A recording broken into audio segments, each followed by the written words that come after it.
Was Mike Piazza really gay, or were those just rumors? He kept people talking, stirring up nonstop gossip about his sexuality while making it clear he wasn't one to back down. And when it came to Roger Clemens, Piazza hated him to the core.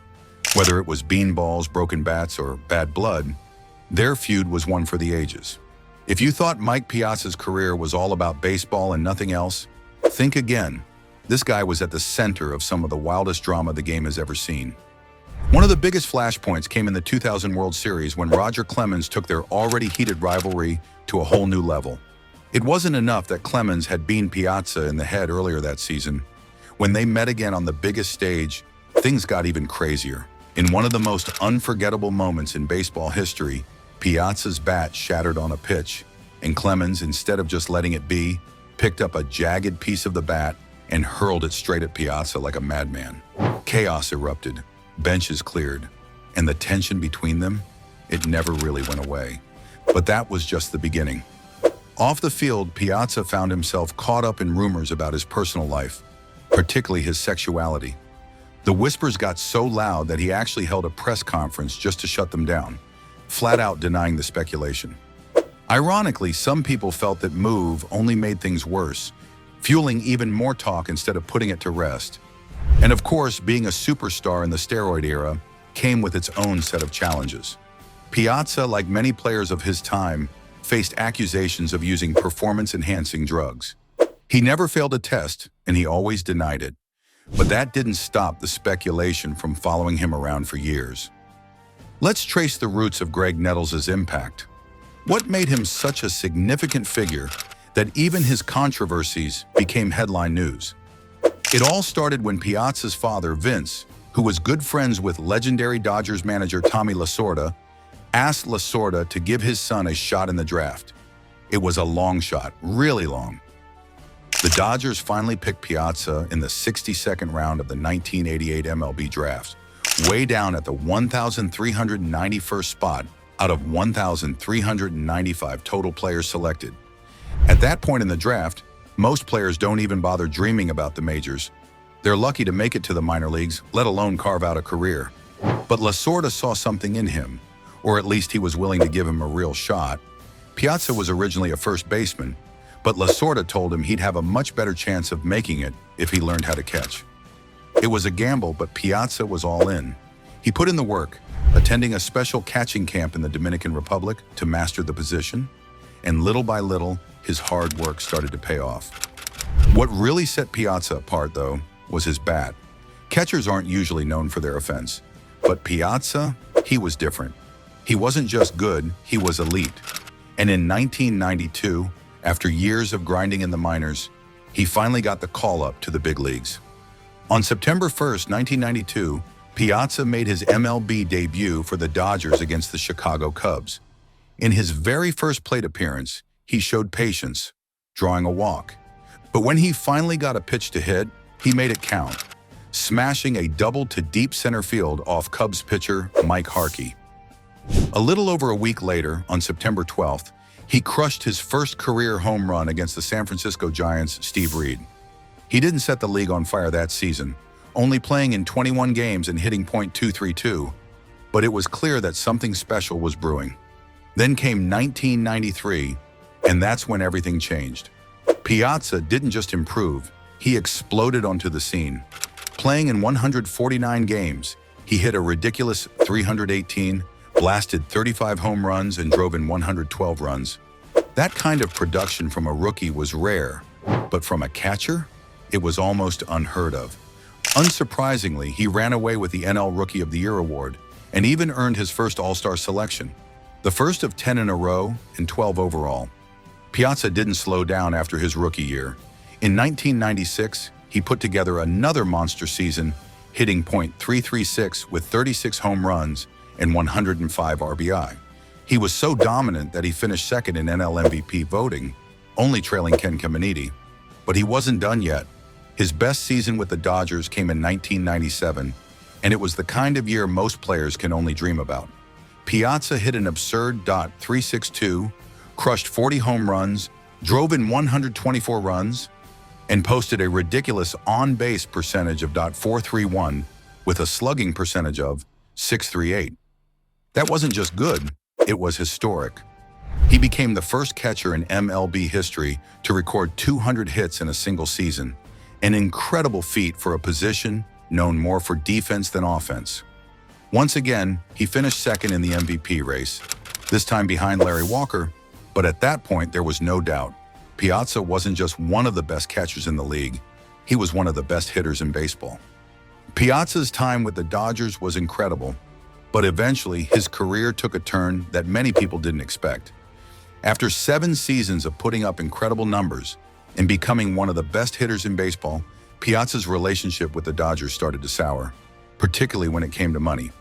Going into the 1998 offseason, Piazza was looking for a new contract before he became eligible for arbitration. He wanted a huge deal, $105 million for 7 years. The Dodgers, on the other hand, weren't on the same page. They offered him $76 million for 6 years, which was a significant difference.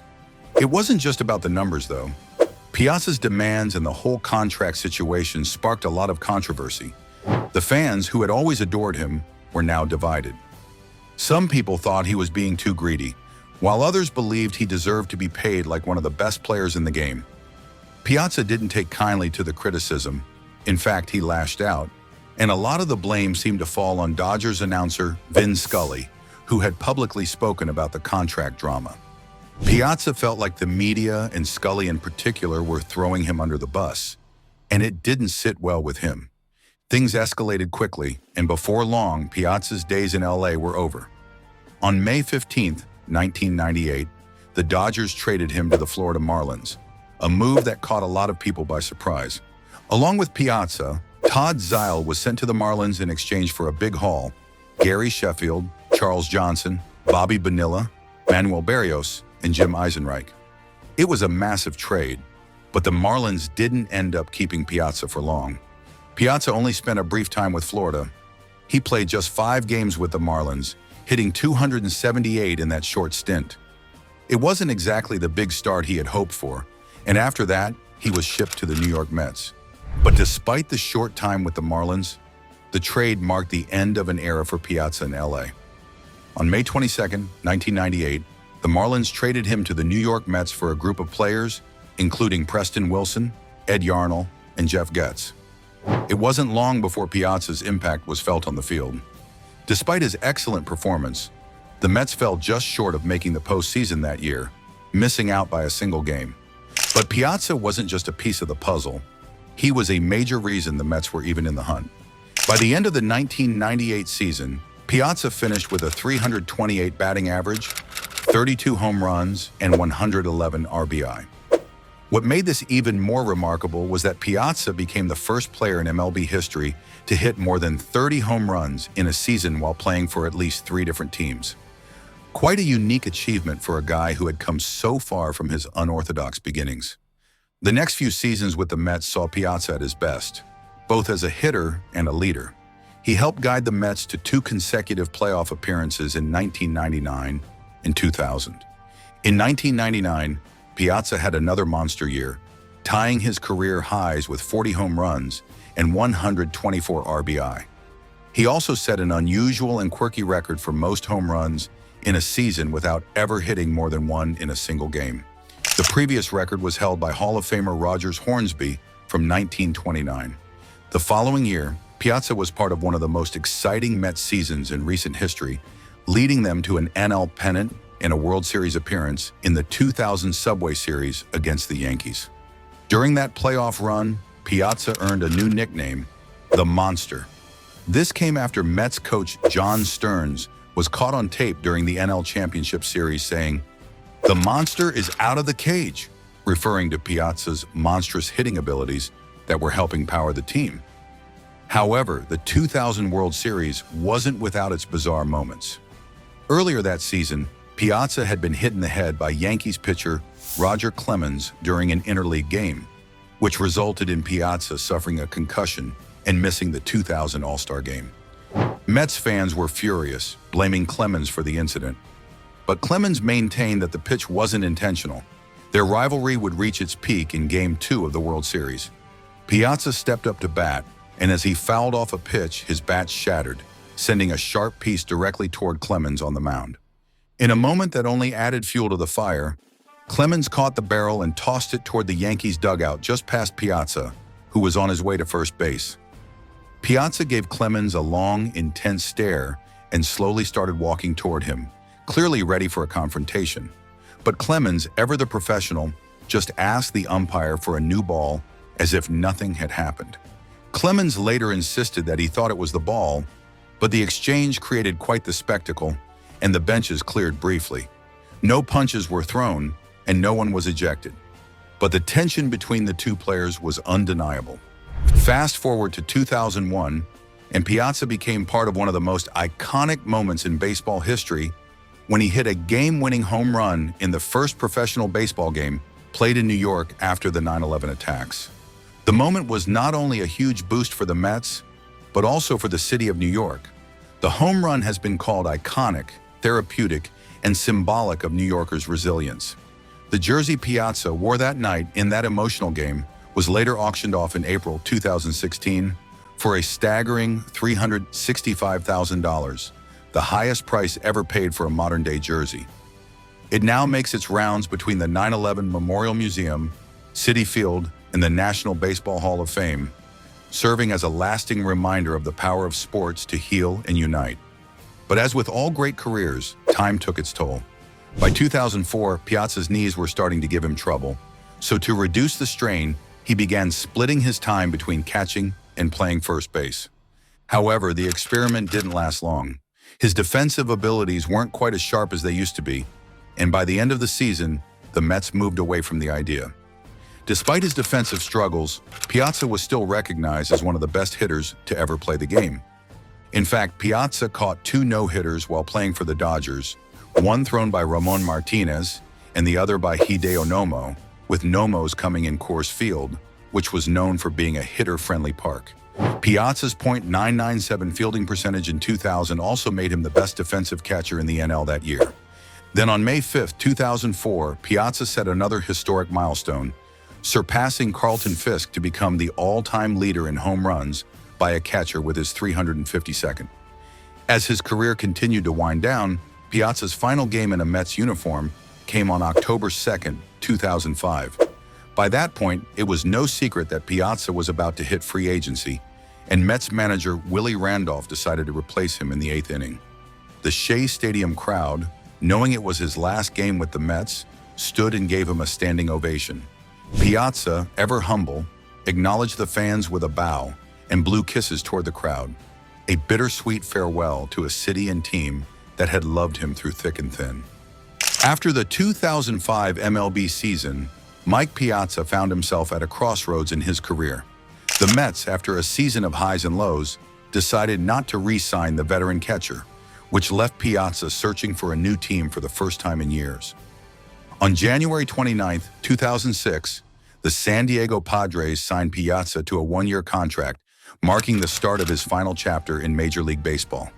The move brought Piazza back to the National League, but this time he was wearing a different uniform.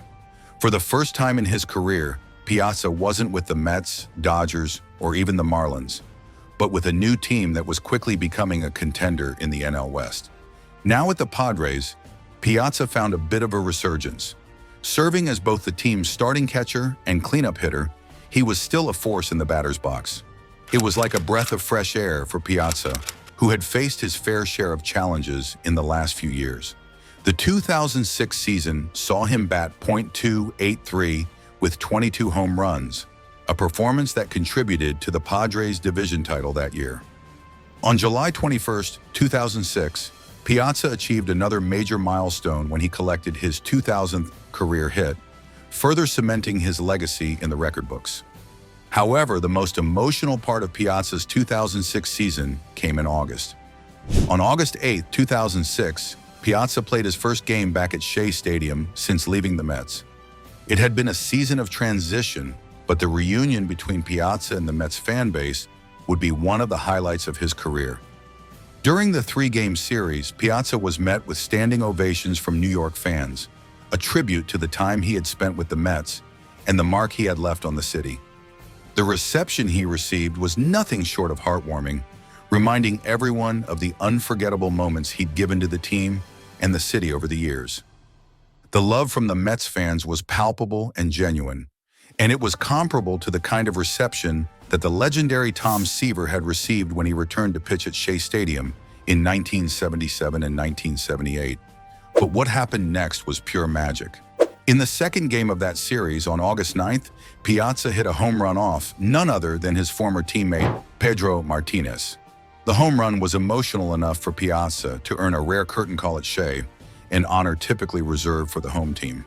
Piazza wasn't done yet, though. In the sixth inning of that same game, he blasted another home run off of Martinez. For anyone watching, it felt like a scene straight out of a baseball movie. Piazza, the former Mets star, returning to his old stomping grounds and showing that he still had plenty of gas left in the tank. But it didn't end there either. During the game's eighth inning, with the Padres trailing 4-2 and 2 runners on base, Piazza almost belted a third home run, this time a ball that just missed clearing the center field fence. If the ball had gone over, it would have been a dramatic moment, potentially putting the Padres ahead. Instead, the game remained tight, and Piazza's return to Shea Stadium became one of those unforgettable baseball moments. After the season ended, Piazza continued his journey as a free agent, and on December 8, 2006, he signed with the Oakland Athletics. For the next chapter in his career, Piazza took his talents to the American League, a switch he had never fully embraced before. While the move to Oakland didn't have the same emotional weight as his time with the Mets, Piazza continued to show he could still contribute at the plate. However, the final years of his career were not without incident, and in 2007, Piazza found himself at the center of a bizarre moment involving a fan. On July 25, 2007, during a game between the Oakland Athletics and the Los Angeles Angels at Angel Stadium, Piazza was the target of an unsportsmanlike attack.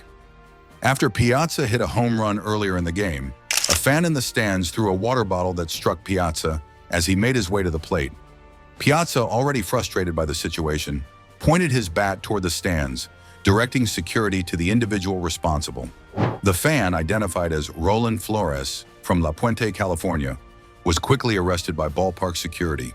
Piazza, ever the professional, pressed charges against Flores, and the fan was sentenced to 30 days in jail and 3 years of probation. It was an incident that cast a shadow over Piazza's otherwise stellar season, but he handled the situation with grace and professionalism. The event was a reminder that, no matter how famous a player becomes, there will always be moments of frustration and challenges off the field. As Piazza's final years in the majors came to a close, he continued to play with the Athletics. He wasn't putting up the same type of numbers that he had in his prime, but he still managed to make an impact. One of his final feats came on September 26, 2007, when he hit his 427th career home run off rookie pitcher John Lester of the Boston Red Sox. This home run was bittersweet. It marked the end of a legendary career, as it would turn out to be Piazza's last home run in Major League Baseball. By the time 2008 rolled around, Piazza was without a team. No Major League team offered him a contract, and it was clear that his time in professional baseball was coming to an end. On May 20, 2008, Piazza announced his retirement from baseball, issuing a statement that said, "After discussing my options with my wife, family, and agent, I felt it is time to start a new chapter in my life. It has been an amazing journey." With those words, Piazza closed the door on his incredible baseball career. But even after retiring, Piazza's connection with the game and the city of New York didn't fade away. In September 2008, as Shea Stadium prepared to close its doors for the last time, Piazza was invited back for the Shea Goodbye closing ceremony. It was a fitting tribute to the place where he had made so many memories, and Piazza received one final send-off from the Mets fans, who had adored him for so many years. In an emotional moment, Piazza received the final pitch in the history of Shea Stadium from none other than Hall of Famer Tom Seaver. Piazza and Seaver, two of the greatest players in Mets history, walked off the field together, closing the door on an era that had seen so much excitement, drama, and success for the Mets. It was a moment that was as emotional for the fans as it was for Piazza. The game at Shea was more than just a final game. It was a celebration of everything that Shea Stadium represented for so many Mets fans. As Piazza and Seaver made their way off the field and into the center field exit, they symbolically closed Shea Stadium one last time, walking out as heroes just as they had entered all those years ago. But the connection to the Mets didn't end there. On April 13th, 2009, when the Mets played their first game at Citi Field, Piazza was again part of the action. This time, he received the very first pitch in the history of the new stadium from none other than Tom Seaver, the same pitcher who had closed the doors on Shea Stadium. The Mets' opening game was a special event, and Piazza's involvement made it even more memorable for the fans who had watched him for years. As the Mets' new home opened its doors, Piazza's presence symbolized the bridge between the old and the new. It was a continuation of his legacy in New York, where his story would always be remembered. He then became an instructor for the Italian Baseball Academy, helping shape the future of the sport in Italy. His influence quickly paid off, as the Academy won back-to-back European baseball championships in 2010 and 2012. His knowledge and experience were invaluable to the young athletes, and it was clear that his passion for the game extended far beyond his own career.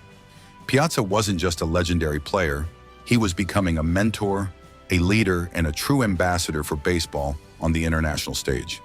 Then in 2019, Piazza took his involvement in Italian baseball a step further. On November 13th of that year, he announced that he would be managing the Italian national baseball team for the upcoming 2020 European Baseball Championship, as well as the 2021 World Baseball Classic. It was an exciting moment, as fans looked forward to seeing a baseball icon like Piazza take charge of the national team. However, like many plans around that time, this dream was derailed by the COVID-19 pandemic.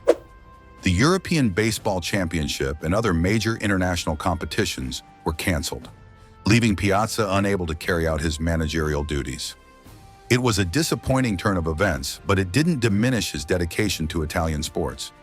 In fact, Piazza's connection to Italy wasn't limited to baseball.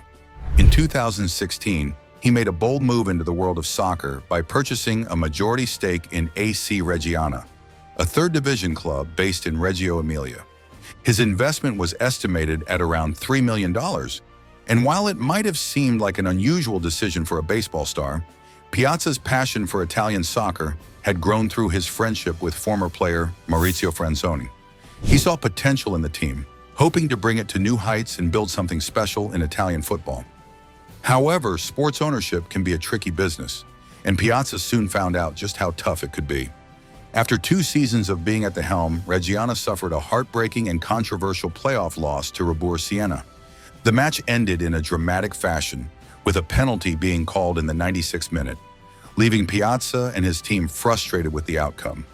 This defeat marked the beginning of a difficult period for both the club and Piazza as an owner. With the team struggling financially and no clear path forward, Piazza decided to put AC Reggiana up for sale. Unfortunately, he wasn't able to find a buyer, and the mounting costs, including high rent for the club's facilities, became overwhelming. Eventually, in July 2018, the club ceased operations, marking a disappointing end to what Piazza had hoped would be an exciting venture into soccer ownership. By December of that same year, the team declared bankruptcy for the 3rd time in 20 years, highlighting just how tough it was to sustain the club financially. And that wraps up today's video. If you enjoyed it, don't forget to like and subscribe.